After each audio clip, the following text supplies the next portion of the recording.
Sa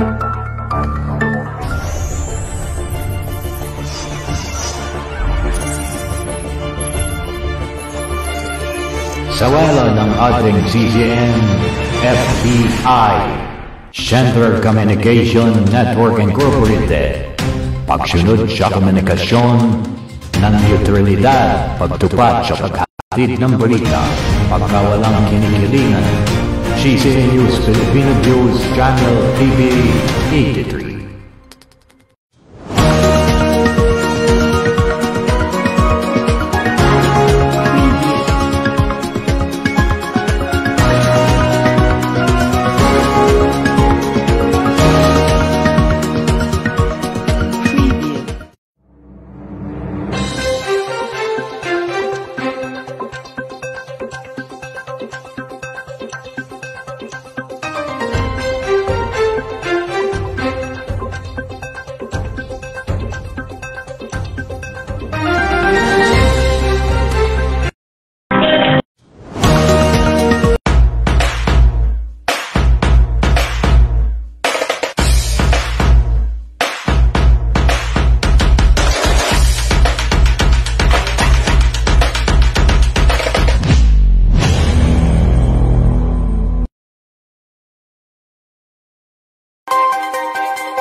Okay, magandang hapon, Luzon, Visayas at Mindanao. Kung saan man ang mga OFW ngayon, narito ngayon ang ating programa, Simbuyo ng OFW.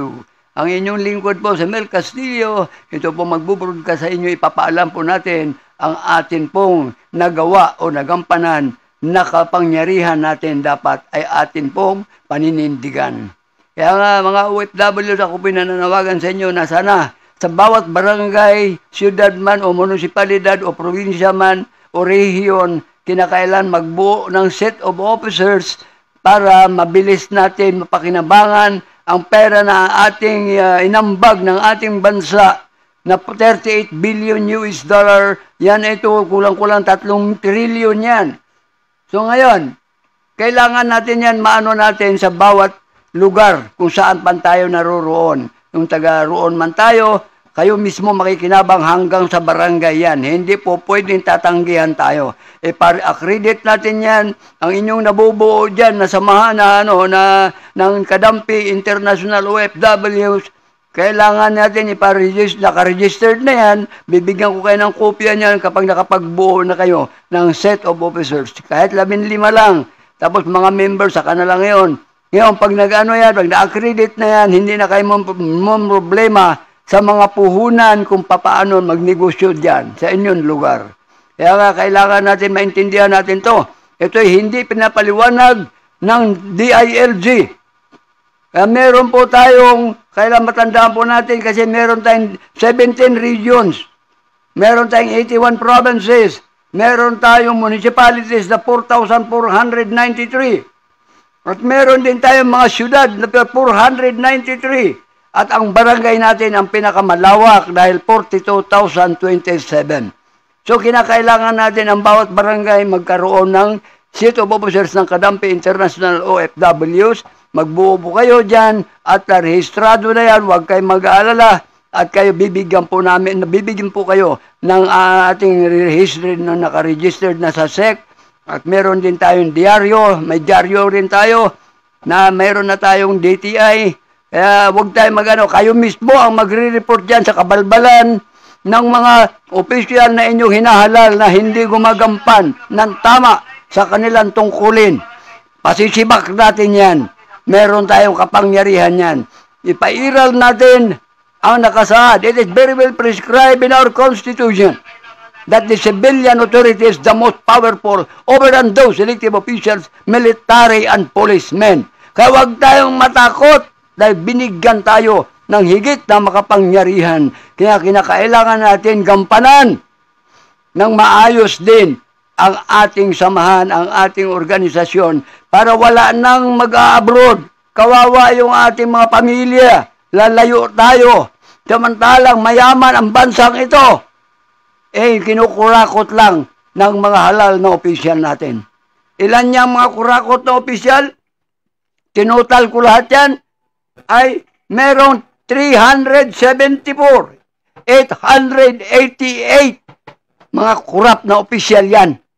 Paano ngayon? Di ba nahirapan din yung 55,300,000 na mamamayan? Isa tayo doon kasama dahil 15 million ang tayong OFWs. O ilan yung ating mga out of school youth? 7,300,000. Yung ating mga below poverty line, 30 million. Kaya nga napakahirap pag hindi natin gampanan ang ating pagkamamamayan. So, yan yung ating kailangan natin malaman. At ang bawat proyekto ng barangay hanggang sa rehiyon ay kinakailangan ay bantayan. At para hindi na makakurakot ang mga animal na yan. Ang mga babantayan dyan, kinakailangan nakalasaad sa ating 7160, Article 114. Section 4 na yan sa ating Republic Act 7160.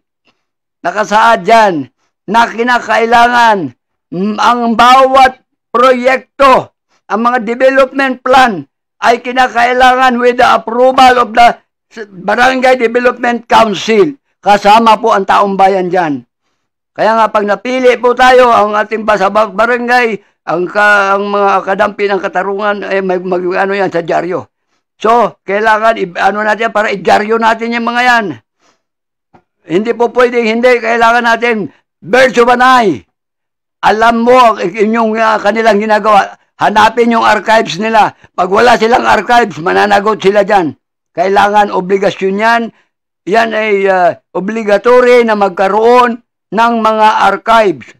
Ang barangay, municipality, city, region, and provinces.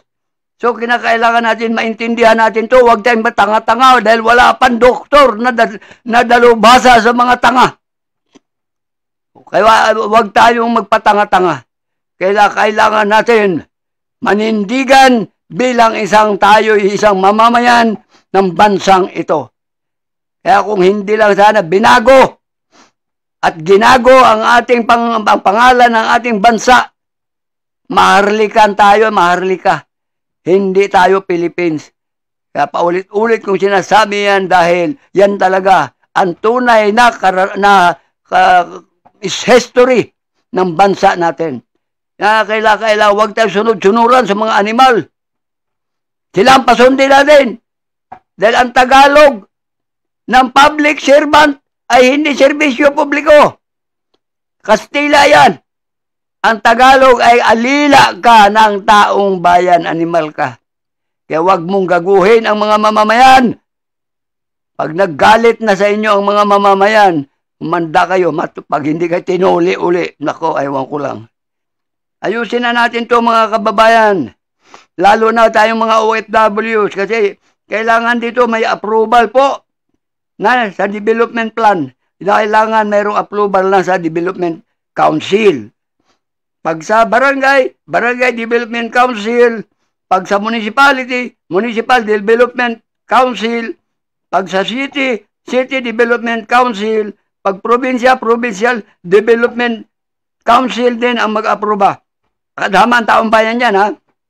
Sa regional development plan ay approval din, may approve din ng regional development council. So, pag yan ay nangyayari at may bantay na ang taong bayan, hindi na kakailangan makapagnakaw sila kahit piso. Dahil pag isa'y nagkakamali, sayang lang yung ginastos niya ng pinambabayad sa mga botante para lang mananalo mga animal. Hindi tama yan. Ang politics is not a meritocracy. It is a meritocracy. Ang alamin dyan, kahit tanungin ninyo yan, basta-basta ng halalan, walang makasagot ng tama. Tanungin nyo, give us the genuine meaning of the word leadership and the word leader. Tapos, yan lang. Hindi sila makasagot ng tama dyan.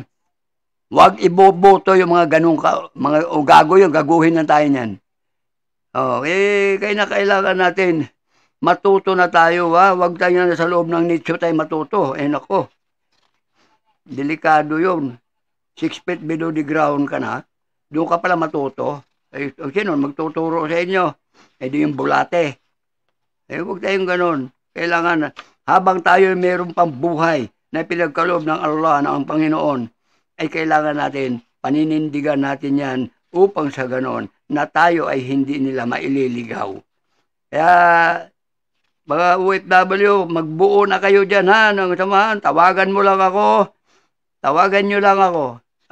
Nandyan yung, ang aking number ay 0905-7295-410. Yan, Mel Castillo. Yan po ang founder, president ng Kadampi International OFW Incorporated.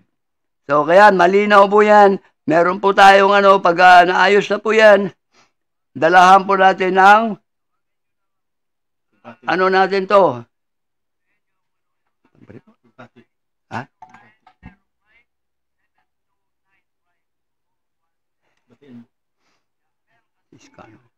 Hindi na pa kailangan pangalanan pa dito, Rene Kagbay.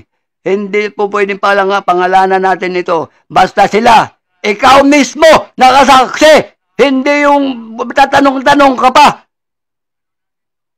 Ano ka? Mamamayan ka. Vlogger ka ba? Dapat yan inaano mo. Aduhin mo ang kanilang ang archives nila para malalaman mo kung tama ba ang ginagawa nila. Huwag kayo magtatanong.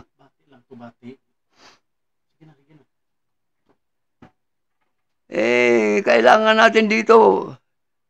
Okay, standby muna mga kababayan, mga ka-OFW. Sige, may parang patalastas na tayo.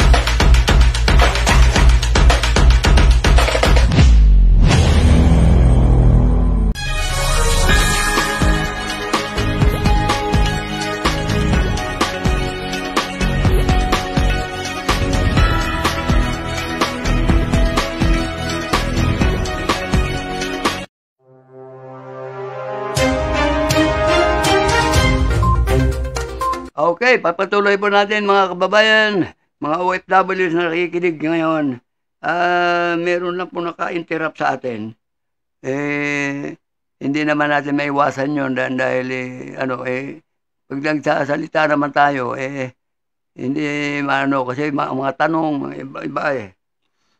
Ngayon, patutuloy po natin yung ating programa. Ang kailangan lang po natin ngayon ay matuto talaga tayo. Pag-aralan natin mabuti ang mga gampanin ng mga hinahalal natin. Kasi kawawa tayo eh. Ang atin kasi, kulang tayo ng enlightenment at saka maturity. Yan ang kulang nating mga Pilipino. Yabangan lang eh. Graduate nga raw, magna cum laude. Nandun na. Pag nasa opisina na, magnanakaw na. Ang klase yan. Kasi kailangan natin, without enlightenment and maturity, you are nothing on this world. Wala kang kakwenta-kwenta sa mundong ito kapag wala kang ganon. Wala kang lack of enlightenment and maturity. Ang maturity, it is a major goal of education. That is why the major problem is not the pupil or the student, but the educator. Our own hearts and mind must be cleansed if we are capable of educating others. Without a change of heart, without goodwill, without inward transformation, which is born self-aware, there can be no peace, no happiness for men. Yan yang enlightenment. Wala tayong kasayahan dyan pag ganyan na lang tayo, pamanatili na tayong tangingot. Okay na kailangan natin yung maturity doesn't measure by an age. It is an attitude, that built by an experience on how you understand things of what was happening into your surroundings. Hindi yung may nag-abutan na siya po, titingnan lang. Ang yabang mo, mayroon ka touchscreen, hindi may tatouch yung screen para isumbong sa tamang otoridad. Tama ba yun? Matured ka na ron? Kailangan natin dito, yan wag nating ipairal ng mga katangahan kasi kawawa yung kabataan balang araw. Sila yung kailangan natin na maging uliran ang dapat nakikita nila ng ating mga leader. Kailangan maging uliran ang mga leader, hindi yung ganyan. Uliran ba yung nakawan mo sa harap-harapan ng mamamayan? Linlangin pa? Pagdating ng butuhan, kahit nasa pusali kang lalapitan ka pa para makamayan, pero pag nananalo na ang mga animal, wala na, hindi mo na makikita sa opisina. Kaya yan ang hirap sa atin. Magaling na sila pag kailangan nila ang boto ng mga mamamayan. Pero pagdating na naiboto na sila, kawawa na ang inabot ng ating bayan at ang mamamayan. So, wag na tayo magpaano dito. Kailangan natin alamin ang katotohanan. Hindi yung kasi hindi nila alam kasi ang parang hindi na nagsipag-aral. Baka layo ng meaning nila sa pag-ibig. What is the meaning of love? Kailangan maintindihan nyo rin ito. Love is a perseverance, patience. Love is not an emotion. It is a covenant. So love is to care and to be loved. Love is like is a life and in the everlasting opportunity by which it is also a valuable for endowment. Love is not a feeling, it is a principle. Loyalty, obsequious, and obliging. Values, equality, and justice for all. That our greatest asset is our human assets, whose endeavors must be given meaning and dignity. Yan ang pag-ibig. Pag-ibig ba yung ginagawa nila sa mga mahihirap na lalong pinahirapan? Sa halip ng bigyan ng pangkabuhayan, ang mahal pa ng kabayaran ng kamatayan. Mahal pa ang pagkabayaran ng mga pag-aaral ng mga kabataan. Ay, libre yan dapat tingnan mo nga yan. Paano magmamalasakit yung mag-graduate ng magna cum laude? Summa cum laude, cum laude. Paano magmamalasakit sa bayan yan? Ay siningil ng ubod ng mahal yan. Ay nagsisirap din kahit na nag-aano ang kanilang mga magulang, tinataguyod sila para lang makapagtapos. Kaya lang, ang problema, wala na para sa ating bayan. So, tama ba yun? So, kinakailangan natin dito, magmalasakit naman tayo. Alam nga magmamalasakit yung dayuhan dito. Tayo ang magmamalasakit. Lahat ng raw materials natin, ang dayuhan ang nakikinabang. Tingnan mo yung ating mga marmol. Sa Bulacan lang patag na yung bundok. Pero sino nakinabang? Mga inchik. Mga punong kahoy, kinalbo ng mga politiko. Sino na kinabang? Iba-ibang bansa na kinabang. Tingnan mo nga yan. Yung ating kulay berde at kulay asul ng mga bato na nandyan sa Mindoro Occidental, ang nakinabang, dayuhan din. Bayad ang gobernador, bayad ang mga mayor, bayad ang mga barangay, bayad ang mga police station. Paano ulihin ngayon yon? Walang mamamayan na nakikialam, na nagbabantay sa kanilang sariling komunidad. Pagkatapos ngayon, magsisisi, pag naghihirap, sisihin ang presidente. Ano ba yan? Hindi presidente ang may dyan. Ang mga dyan, nasa local local government units yan, ang mga karaingan ng mga mahihirap. Sila ang nakakaintindi dyan, sila nakakaalam. Hindi ang Pangulo. May palusot-palusot pa sila. Ginagawang palusot na lang nila yung ano ng Pangulo eh. Kamuti itong mga ito eh. Huwag nila tayong ululin. Yung aso lang ang pwedeng maulol. Huwag naman din tayo. Pero na yan mga ano na ito. Kailangan natin ito. Maintindihan natin ang uso itong mga kababayan. Huwag tayo. Hindi tayo dapat maghirap. Patutunayan natin yan mga OFWs. Pag nag-member na kayo. We are 15 million.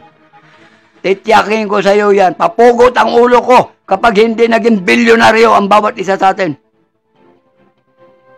May tamang sistema na hindi alam ng mga politisyan. Isang amo ko lang na Amerikano ang nagturo sa akin ng ganong sistema. Napakaganda pala. Wala dapat na maghihirap ng mga Pilipino. Mga maharlikan, wala dapat maghirap. Ubod ng yaman ang ating bansa. Kumpleto tayo ng mga minerals. Kumpleto tayo. Yung ating deuterium, yan ay fuel yan para pan-jet plane o aeroplano. Pan-jet plane o aeroplano yan. Ngayon, kailangan natin dyan, ang makikinabang hindi dayuhan. Kailangan tayo mga Pilipino. Okay, merong nagpapabati, Scully Incorporated, Sapak, promo. Rene Kagbay.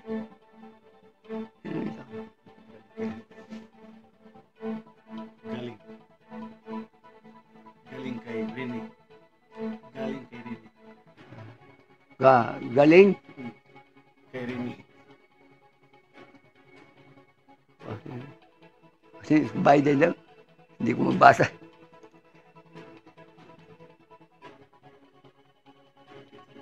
Okay.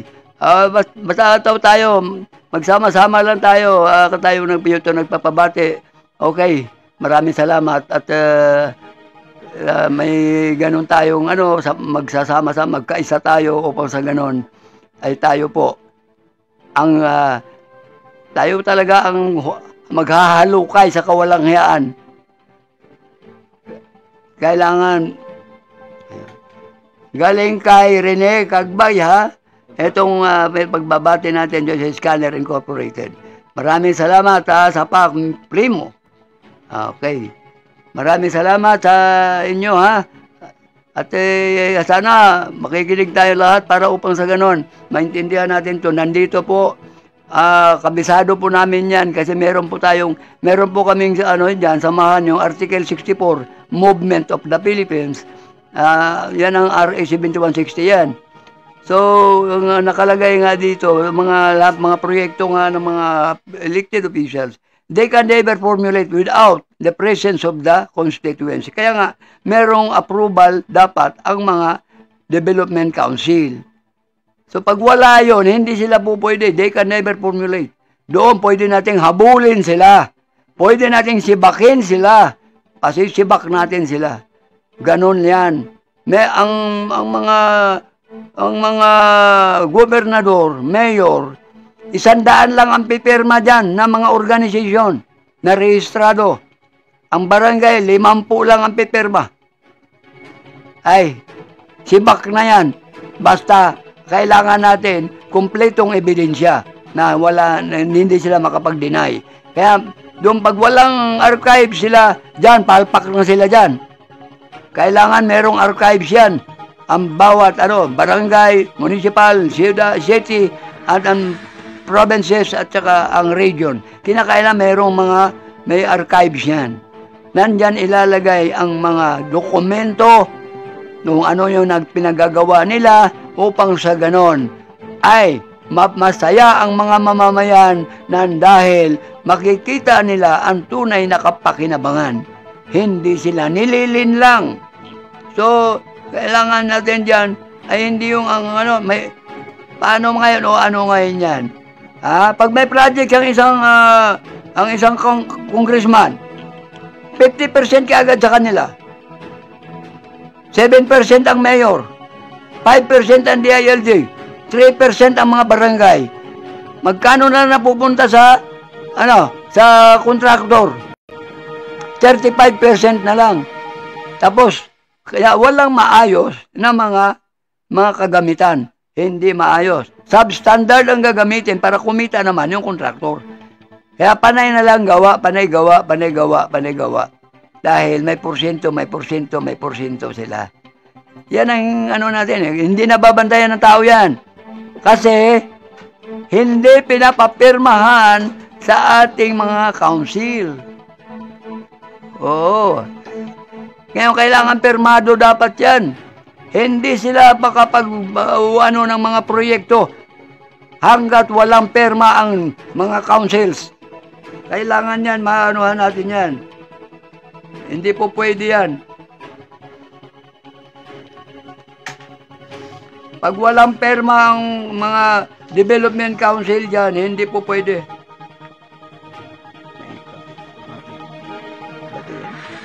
Okay, meron pinababati sa atin si Nika Ben Kamid. Okay. Kamusta ka, ha? So, yung natin, basta kailangan lang ang mga proyekto ng mga nasa region, kailangan Regional Development Council ang mag-a-approve. Pag walang approval yan ng mga Development Council, hindi po pwede ipaano nila ang mga mga proyekto nila. Hindi pwede. Kaya nga nila inaano yun, hindi pinaano sa taong bayan kasi mawawalan sila ng porsyento. So, lalo na ang barangay, ang dami nating barangay. Ilan yan? Grabe. 42,027 barangay chairman. Ilan ang kagawad niyan? 294,188. Ilan lahat yan ang mga opisyal ng barangay? 336,216. Mantakin mo yan. Ang mga opisyal sa mga municipality ay 35,944. Ang sa syudad ay 3,944. Sa provincial ay 648. At sa region ay 136. So, pag itinutal mo lahat yan, 374,888 ang mga kurap na binoto ng taong bayang mga tangingot. Hindi iniintindi, hindi inaalam kung anong kagalingan, kaalaman, kahusayan, katalinuhan ng para paayusin ang kanilang pamamahala. Hindi, ang katanungan, magkanong bigayan? Ay kamuti talaga. Tingnan mo nga yan. May buboto mo ng tama ang mga politiko na maging leader ng tao? Sus! Hindi tama yun eh. Sila ay alila nating mamamayan ang mga hinaalal natin. Hindi po pwede yan. Kinakailangan anuhin natin ang mga mamamayan. Kailangan nila solusyonan. Solusyonan nila yan. Hindi pwedeng hindi solusyonan ang kahirapan. Diyan ang nagmumula ang iba't iba, samot-sari ng mga kriminalidad nan dahil sa kahirapan na yan. Madaling udyukan sa kawalang hiyaan ang mga taong gutom, ang mga taong naghihirap. Kaya mahirap na yan. Hanggat mayroong nagugutom, hindi mawawala ang mga katarantaduhan. Hanggat mayroong ka nagugutom ang mga mamamayang maralita. Hanggat hindi po sila nakaangat ang kanilang antas ng pamumuhay, ay talagang wala ng tigil yan. Ang patayan, nakawan, hold-upan, snatcher, mga akyat bahay, mangre-rape, dahil nandoon na ang ruga. Sa halip, ang anong salita ni Gato si Rizal, ang mga kabataan ay siyang pag-asa ng bayan. Pero ngayon, ang kabataan, siya na ang salot sa ating lipunan. Tama ba yun? Dahil hindi binigyan ng pangkabuhayan ang mga mahihirap. Samantalang pera ng mahihirap yan. Pera ng OFW yan. 38 billion yan. US dollar. Ilang trillion yan sa Philippine money yan. Kulang-kulang 3 trillion yan. Ganunin lang nila. Ano naiambag mga animal na yan? Walang naiambag yan. Mga sikta rin, ganun din. Nagpapalibre pa ng buwis. Tapos, hindi pa nagpapasakop. Tapos, maninirahan dito. Dapat sa kalapaa, hindi ka sa laot na hindi sakop ng bansang Pilipinas. Ayaw magpasakop sa pamahalaan eh. Ano, say-say na. Andito kayo.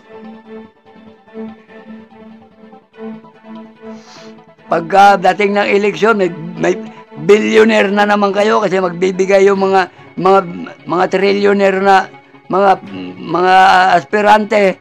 Babayad ng 1 billion, baliwala sa kanila yon. Babayaran kayo. Tapos, anuhin nyo naman yung mga membro nyo. Ito iboto natin ha, ito iboto. Ay, ni piso, hindi nyo nabigyan yung mga membro. Huwag naman tayong gano'n. Kailangan natin dito, tayo mga kababayan, magtutulungan tayo dapat. Buhayin natin muli ang bayanihan, pagdadamayan, pagmamahalan. Kinakailangan natin yan.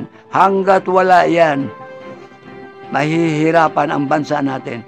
Our country cannot soar high without the enlightenment of the Filipino people and the maturity.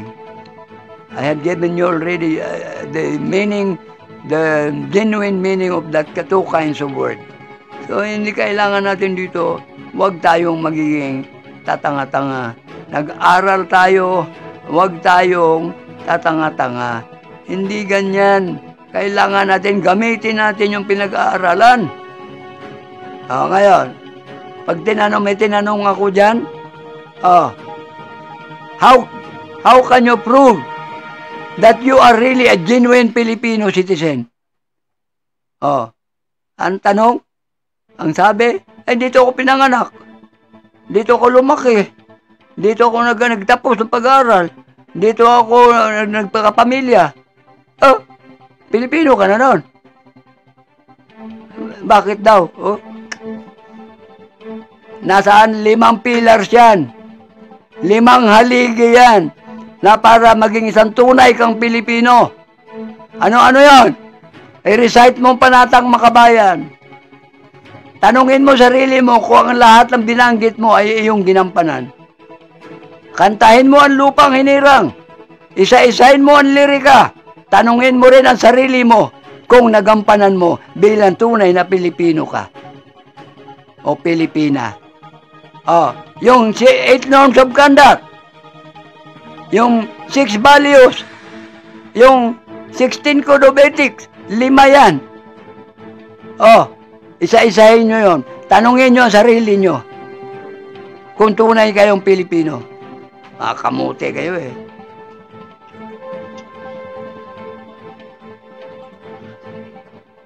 Okay, meron nagpapabati po sa atin. Si Nika Bent Kadmid, si Nor Jana Vlog, at Jeneline Herdinan, si Herdinan, sa Barangay Mantapuli, News Verifier, Bacolod Chapter. Okay, maraming salamat. Okay, ito si Jeneline Herdinan, newspaper Bacolod Chapter. Verifier Verifier Bacolod Chapter. Okay. Maraming salamat, Jeneline. Okay, pansamantala muna tayo titigil at meron tayo mga patalastas pa. Okay?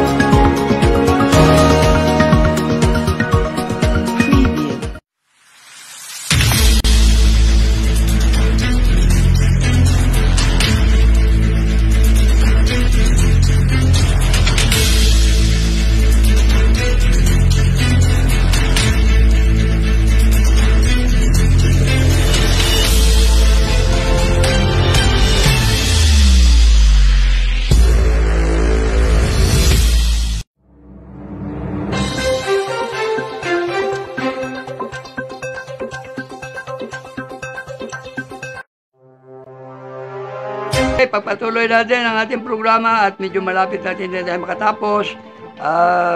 Itong ano ninyo ito isulat ninyo kung maisulat ninyo ito. Ito yung Republic Act 7160 Section 114. Yung mga development na binabanggit ko kanina, ito yon. And the submission of local development plan to the National Economic Development Authority sa NEDA for integration to medium-term Philippine Development Plan to serve as country's economic roadmap. Yan po yan.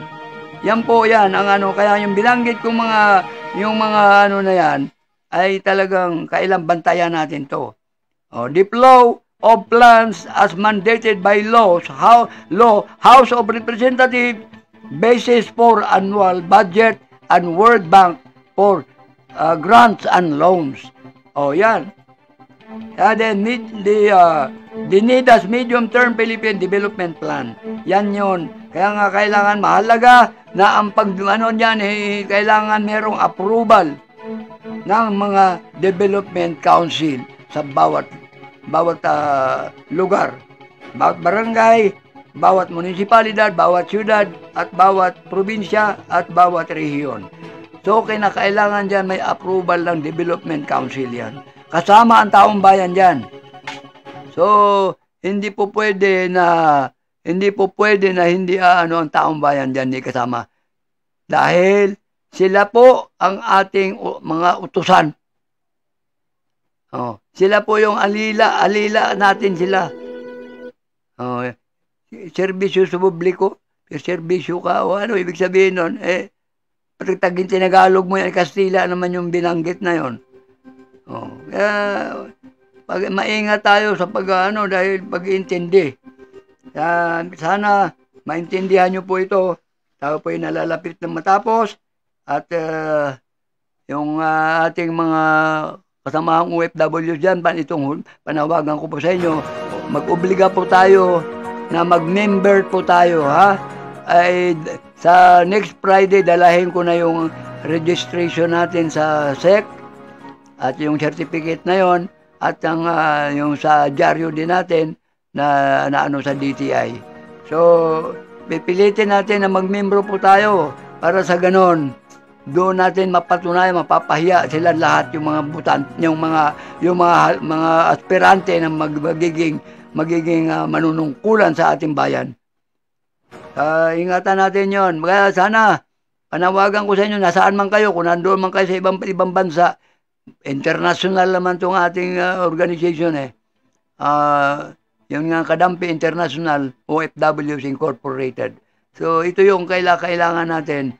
Dahil tayo lamang ang merong medyo may kapangyarihan, tayong babanata natin ang mga politikong ito. Dahil tayo nag-ambag ng malaking pera sa bansang ito. Kaya huwag tayong mangangamba, huwag tayong mag-alinlangan na sila ay ating banatan ng mga salita at mga ikakasuhan din natin yan, mga yan.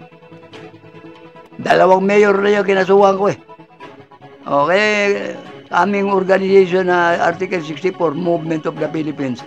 Yan po. Yan, gusto namin mangyayari dyan sa buong Pilipinas, kailangan magkaroon din ng mga ng Article 64 movement para magtandem ang mga OFW. Ito yon, napakahalaga po nito. Hindi yung kung ano-ano, inuman lang, magsusugal lang, pambabae dito, inuman. Kailangan natin dito bantayan ang ating komunidad. Hindi yung pabayaan lang natin, mag-aantay lang tayo ng ayuda. Ano yun? Linlangin ka lang para lang may utang na loob ka, iboboto mo na naman. Sus! Panlilin lang po yan. Magbigay sila ng puhunan para pangkabuhayan sa bawat pamilya o organisasyon.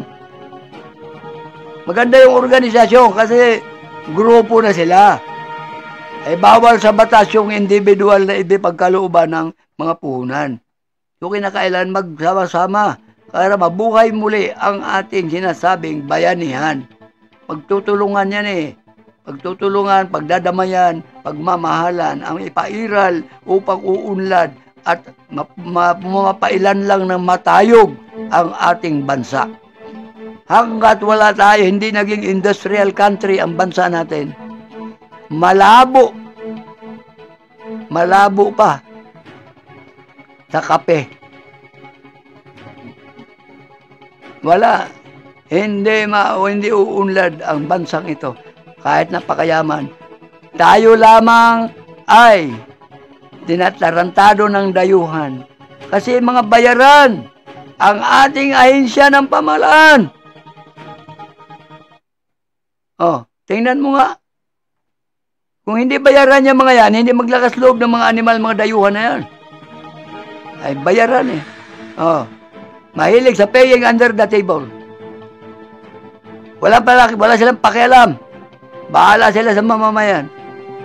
Oh, hindi mo Chinese, kahit hindi sila magkakamag-anak. Pag napunta sa ibang lugar at nagkita sila, nagtutulungan sila. Pag wala kang pera, tutulungan ka, bibigyan ka ng puhunan. Hanggang 3 beses. Oh, ang pamilya mo, pinauunlad nila. Eh tayo, ang mga Pilipino, bahala ka sa buhay mo. Yan mga katuwiran, no? Tama ba yun? Makadiyos ka ba? Makatao ka ba? Yan ang hirap. Dali, ang Panginoon pinalakad nga ang lumpo. Binigyan ng paningin ang bulag.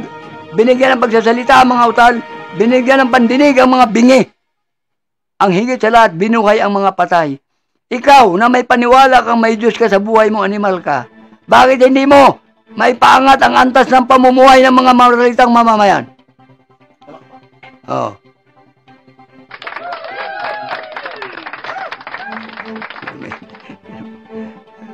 Kaya, kailangan natin dito mamamayan, tayo magtatapos na, kunting oras na lang, sana sa susunod, ay makikita nyo na po yung ating mga OFW, ha. Ipapakita ko po yung registration natin sa SEC, para makikita nyo, mapatunayan na ninyo kayo, hindi kayo mag-aalinlangan, magpamembro.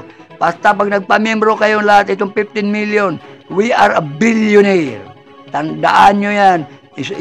I-record nyo po yan. Papugot ang ulo ko kapag hindi na maging totoo ang bawat isa sa atin ay maging bilyonaryo.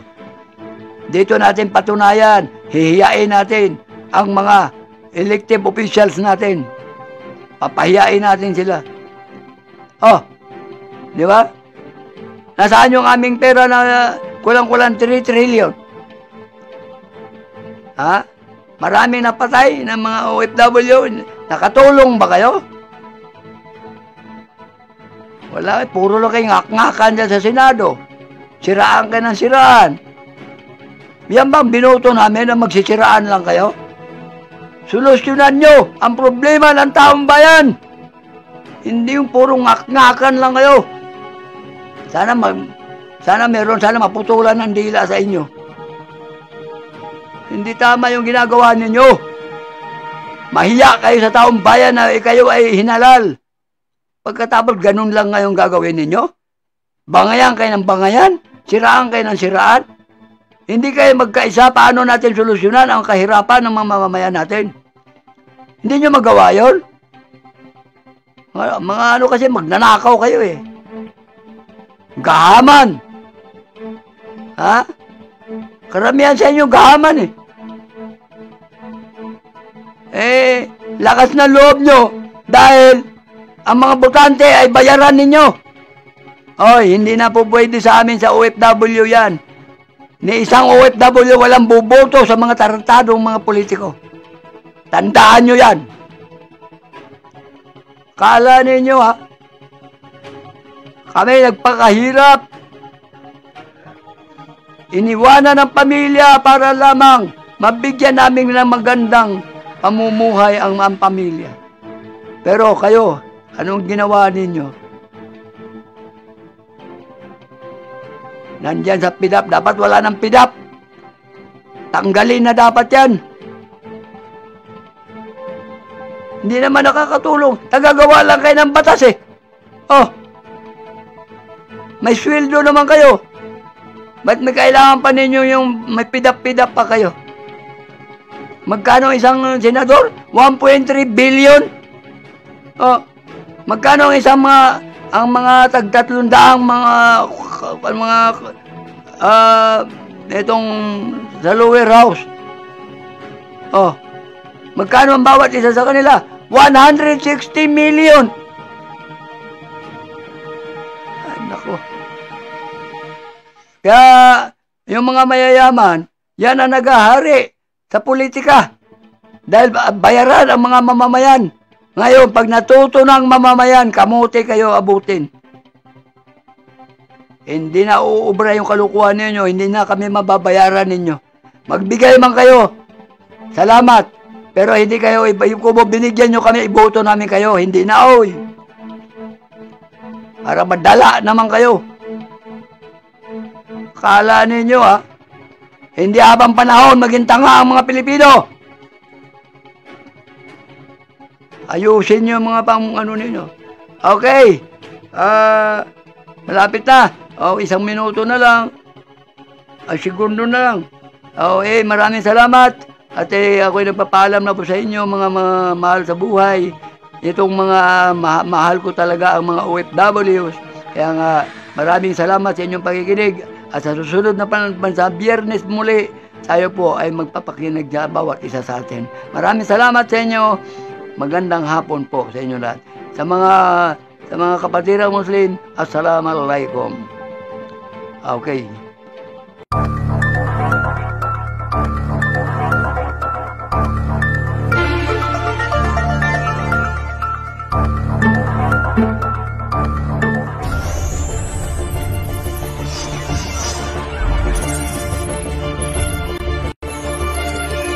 Sa wala ng ating CGN, FBI, Central Communication Network Incorporated, pagsunod sa komunikasyon ng neutralidad, pagtupad sa paghatid ng balita, pagkawalang kinikilingan, CCN News Filipino News Channel TV 83.